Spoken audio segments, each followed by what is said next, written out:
Guys, గోడలు కేవలం ఇటుకలు రాళ్లతోనే కాకుండా బాధ అరుపులతో నిర్మితమైన ఒక ఇంటి గురించి మీరెప్పుడైనా విన్నారా?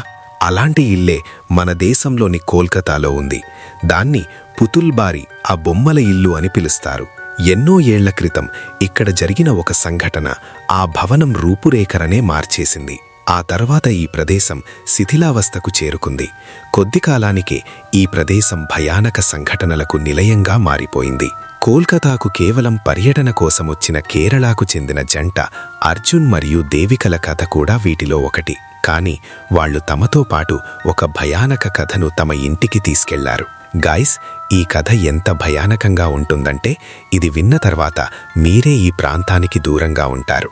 అయితే పుతుల్బారికి సంబంధించిన ఈ కథలో అర్జున్ దేవికలకు అసలేం జరిగింది, ఎలా జరిగింది, ఇది వారితో ఎలా ముడిపడి ఉంది, ఇవన్నీ మీకు ఈ వీడియోలో ముందుకు వెళ్లే కొద్దీ తెలుస్తాయి.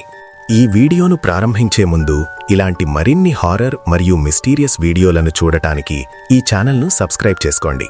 ఇక కథ విషయానికొస్తే, అర్జున్ మరియు దేవిక వర్షాకాలంలో కోల్కతాకు రావడంతో ఇది మొదలవుతుంది. అర్జున్ వృత్తిరీత్యా ఒక ఫోటోగ్రాఫర్. అతనికి చారిత్రక ప్రదేశాలపై ఆసక్తి ఎక్కువ. అతను అలాంటి ప్రదేశాలకు వెళ్ళినప్పుడల్లా దేవికను ఎప్పుడూ తన వెంటే తీసుకెళ్లేవాడు. కోల్కతాలో కురిసే వర్షం వారికి ఒక కొత్త సవాలుగా మారింది. ఎందుకంటే వారికి అలాంటి వాతావరణం అలవాటు లేదు. అయినప్పటికీ వాళ్ళిద్దరూ అక్కడి అనేక ప్రదేశాలను అన్వేషించారు. ఎన్నో స్ట్రీట్ ఫుడ్ దొరికే ప్రదేశాలకు కూడా వెళ్లారు. అప్పటికే వారు చాలా వరకు అన్వేషించారు. వారి పర్యటనలో దాదాపు 3 రోజులు మాత్రమే మిగిలి ఉన్నాయి. ఇంకా చూడాల్సిన ప్రదేశాలు చాలానే ఉన్నాయి. వారు తమ హోటల్ గదిలో కూర్చొని తదుపరి ప్లానింగ్ చేసుకుంటున్నప్పుడు దేవిక ఇలా అంది, ఇక్కడి ప్రదేశాలు చాలా విభిన్నంగా ఉన్నాయి. ప్రతి చోట ఒక కొత్త మిస్టరీ తెలుస్తోంది. దానికి అర్జున్, అందుకే కదా మనం ఇక్కడికి వచ్చింది అని బదులిచ్చాడు. కాని తాము కలలో కూడా ఊహించని ఒక మిస్టరీని త్వరలోనే ఎదుర్కోబోతున్నామని బహుశా వారిద్దరికీ ఆ క్షణంలో తెలియదు. అది సాయంత్రం సమయం. దేవిక, అర్జున్ నార్త్ కోల్కతాలోని ఒక పాత ప్రాంతంలో తిరుగుతున్నారు. అక్కడ చాలా ఇరుకైన సందులున్నాయి. చుట్టుపక్కల పాత ఇల్లు నిర్మించబడి ఉన్నాయి. వాళ్ళిద్దరూ అవన్నీ చూస్తుండగానే ఒక్కసారిగా పెద్ద శబ్దంతో ఉరుము ఉరిమింది. ఆ తర్వాత కొద్దిసేపటికే భారీ వర్షం మొదలైంది. 4 వైపులా అకస్మాత్తుగా పొగమంచు కమ్ముకుంది. ఏమీ కనిపించని పరిస్థితి ఏర్పడింది. తలదాచుకోవడానికి ఏదైనా పైకప్పు దొరుకుతుందేమోనని వాళ్ళిద్దరూ ఒకరి చేతులు ఒకరు పట్టుకుని అటూ ఇటూ పరిగెత్తసాగారు. అలా పరిగెడుతూ ఒక శిథిలమైన భవనం ముందు ఆగిపోయారు. అది శిథిలమైనప్పటికీ చూడటానికి ఒక అద్భుతమైన మహల్లాగా అనిపించింది. వర్షం ఆగేంతవరకు మనం ఇక్కడే తలదాచుకోవాలని అర్జున్ అన్నాడు. అయితే లోపలికి వెళ్లే ముందు దేవిక ఒక విషయాన్ని గమనించింది. అంత భారీ వర్షంలో చుట్టుపక్కల ప్రజలంతా తమ ఇళ్లలోకి వెళ్లాల్సి ఉండగా వారు మాత్రం తమ ఇళ్లను వదిలేసి దూరంగా పరుగులు తీస్తున్నారు. అంటే రాత్రిపూట ఆ ప్రదేశం చుట్టుపక్కల అస్సలు ఉండకూడదన్నట్లుగా వారి ప్రవర్తన ఉంది. సగం తెరిచి ఉన్న తలుపును చూసి అర్జున్ లోపలికి అడుగుపెట్టాడు. లోపలికి వెళ్లగానే దేవికకు ఒక వింత దృశ్యం కనిపించింది. వాళ్ల చుట్టూ విగ్రహాల్లాంటి బొమ్మలు మాత్రమే ఉన్నాయి. బయట నుండి మాత్రం కేవలం కురుస్తున్న వర్షం శబ్దం వినిపిస్తోంది. లోపల ఆ ఇల్లు చాలా వరకు ధ్వంసమై ఉండటాన్ని వారు చూశారు. గోడలన్నీ తేమగా ఉన్నాయి. నేలంతా మట్టితో నిండి ఉంది. ఎక్కడ చూసినా చెక్కపెట్టెలు పడి ఉన్నాయి. ఒకప్పుడు ఎవరో అక్కడ వస్తువులను నిల్వ చేసినట్లుగా అనిపించింది. దేవిక అటూ ఇటూ చూస్తున్నప్పుడు ఒక మూలన ఉన్న బొమ్మపై ఆమె చూపు పడింది. ఆ బొమ్మ సగం ముఖం పగిలిపోయి ఉంది. కాని ఆ బొమ్మ కళ్ళు మాత్రం దేవికనే తీక్షణంగా చూస్తున్నట్లు అనిపించాయి. దేవిక అర్జున్తో, ఈ బొమ్మ మిగతా బొమ్మల కంటే భిన్నంగా ఉంది. అసలిక్కడ ఏం చేస్తుందో అని అంది. దానికి అర్జున్, అది వదిలే, అసలు ఈ ప్రదేశమంతా వింతగానే ఉంది. నాకైతే ఇక్కడ చెత్త మాత్రమే కనిపిస్తోంది అన్నాడు. అప్పుడే అర్జున్కు కొంతమంది కలిసి మాట్లాడుకుంటున్నట్లుగా కొన్ని మాటలు వినిపించాయి. వాళ్ళిద్దరూ లాబీ వైపు వెళ్లేసరికి అక్కడ వారికి కొంతమంది కనిపించారు. వారిలో 3-4 పురుషులతో పాటు ఒక వృద్ధురాలి కూడా ఉంది. ఆ వృద్ధురాలి నెమ్మదిగా వాళ్లతో, ఇక్కడ ఎక్కువసేపు ఉండటం మంచిది కాదు అని చెప్పింది. అర్జున్ మళ్ళీ, కాని ఎందుకు, ఏదైనా ప్రాబ్లం ఉందా అని అడిగాడు. దానికి వారి నుండి ఎలాంటి సమాధానం రాలేదు. అంతా కేవలం ఒకరి ముఖాలు ఒకరు చూసుకుంటున్నారు. అప్పుడే మళ్ళీ గట్టిగా ఉరుము ఉరిమింది. ఆ ఒక్క సెకను వెలుతురులో పైన బాల్కనీలో తెలుపు రంగు దుస్తులు, పొడవైన జుట్టుతో ఉన్న ఒక మహిళ నిలబడి ఉండటాన్ని దేవిక చూసింది. ఆమె నేరుగా దేవిక వైపే చూస్తోంది. దేవిక వణుకుతూ, "అర్జున్, పైన చూడు" అని చెప్పింది. అర్జున్ పైకి చూశాడు, కాని అప్పుడక్కడ ఎవ్వరూ లేరు. కాని అప్పటికే దేవిక గుండె వేగంగా కొట్టుకోవడం ప్రారంభించింది. ఆ తర్వాత కాసేపటికి అక్కడ ఉన్నవాళ్లంతా ఒక్కొక్కరుగా ఏమీ మాట్లాడకుండా పరిగెత్తడం ప్రారంభించారు. అది చూసి అర్జున్, దేవిక ఒక్కసారిగా ఆశ్చర్యపోయారు. వీళ్లకి సడన్గా ఏమైంది అనుకున్నారు. "ఏమైంది మీకు? ఎక్కడికి వెళుతున్నారు? వర్షమింకా ఆగలేదు కదా" అని అరిచాడు. కాని ఎవరూ ఆగలేదు. కేవలం ఆ వృద్ధురాలు మాత్రం వెనక్కి తిరిగి దేవికను చూసి, "బొమ్మల వైపు చూడకండి" అని చెప్పి పారిపోయింది. ఆమె అలా ఎందుకు చెప్పి వెళ్ళింది? ఆ బొమ్మల్లో ఏముంది అని దేవిక వెంటనే అర్జున్ని అడిగింది. అర్జున్ నోరు తెరిచి ఏదో చెప్పబోతుండగానే ఒక బలమైన గాలి వీచింది. దాంతోపాటు పాత చెక్క తలుపు ఒకటి దానంతటా అదే తెరుచుకుంది. లోపల ఒక చిన్న గది ఉంది. దాని గోడలపై పాత చిత్రాలు మరియు దుమ్ముతో నిండిన ఒక పెయింటింగ్ ఉన్నాయి.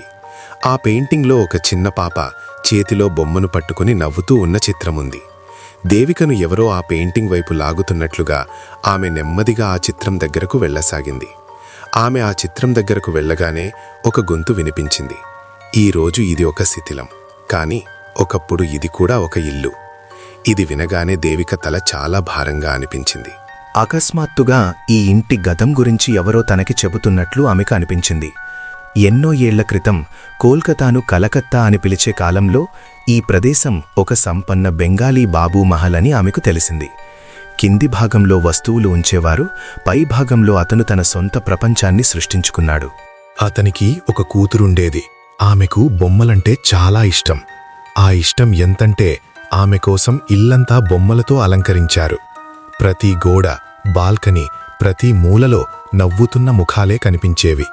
కాని ఒకరోజు ఆమె తండ్రి ఈ ఇంటిని విడిచిపెట్టి శాశ్వతంగా వెళ్ళిపోయాడు. ఈ మహల్ కూడా తప్పుడు వ్యక్తుల చేతుల్లోకి వెళ్ళింది.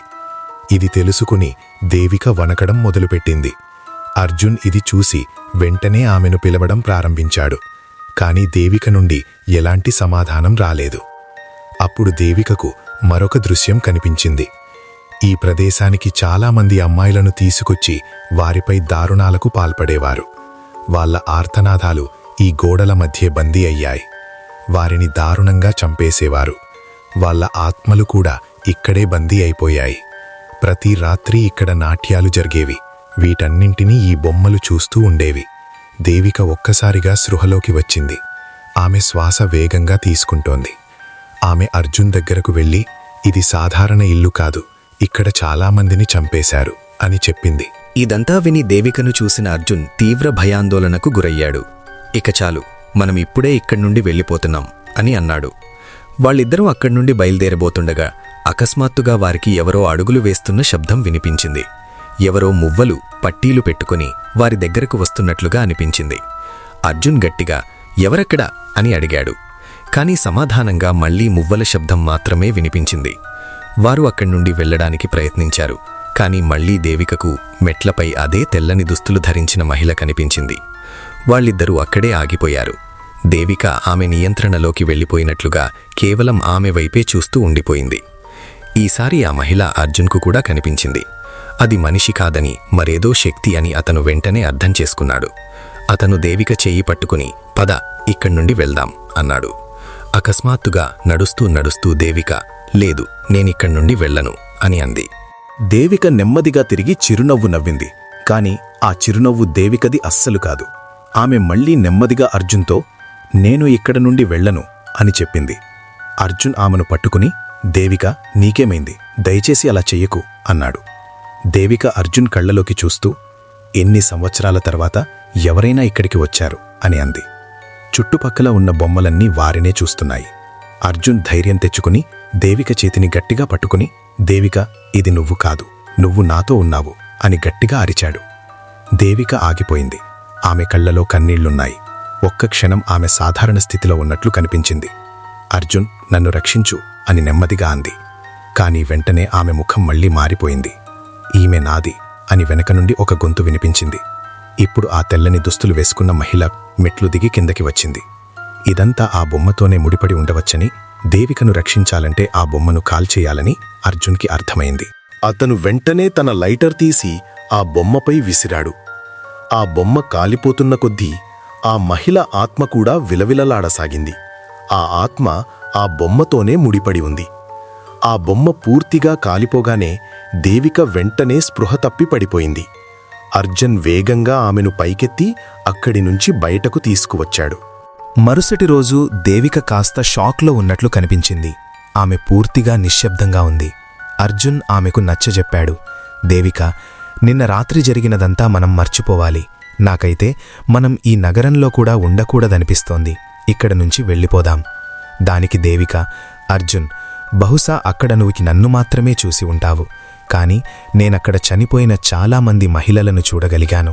వాళ్లంతా సహాయం కోసం నాలోకి ప్రవేశించినట్లు అనిపించింది.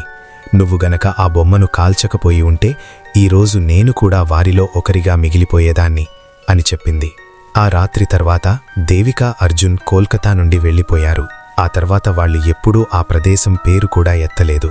అంటారు కదా, కొన్ని ప్రదేశాల నుండి ప్రజలు కేవలం ప్రాణాలతో బయటపడరు, తమలోని ఒక భాగాన్ని అక్కడే వదిలేసి వస్తారు అని. అలాంటప్పుడు కొన్నిసార్లు ఆ వదిలేసిన భాగం వారిని తిరిగి తీసుకెళ్లడానికి వస్తుంది. అంతా అయిపోయిందని, అవన్నీ వెనకబడిపోయాయని మీరు అనుకుంటారు. కానీ నిజమేమిటంటే కొన్ని కథలు ఎప్పటికీ ముగియవు. అవి నిశ్శబ్దంగా మీతో పాటు ప్రయాణిస్తూనే ఉంటాయి. సరిగ్గా దేవికకు జరిగినట్లే. ఇంటికి తిరిగి వచ్చిన తర్వాత కూడా ఒకరోజు ఆమె ఇంటి కిటికీ బయట పెరట్లో ఒక బొమ్మ కనిపించింది. ఆమె భయంతో వెంటనే కిటికీ మూసేసింది. ఆ రాత్రి తర్వాత దేవిక ఎప్పుడూ తన కిటికీని తెరవలేదు.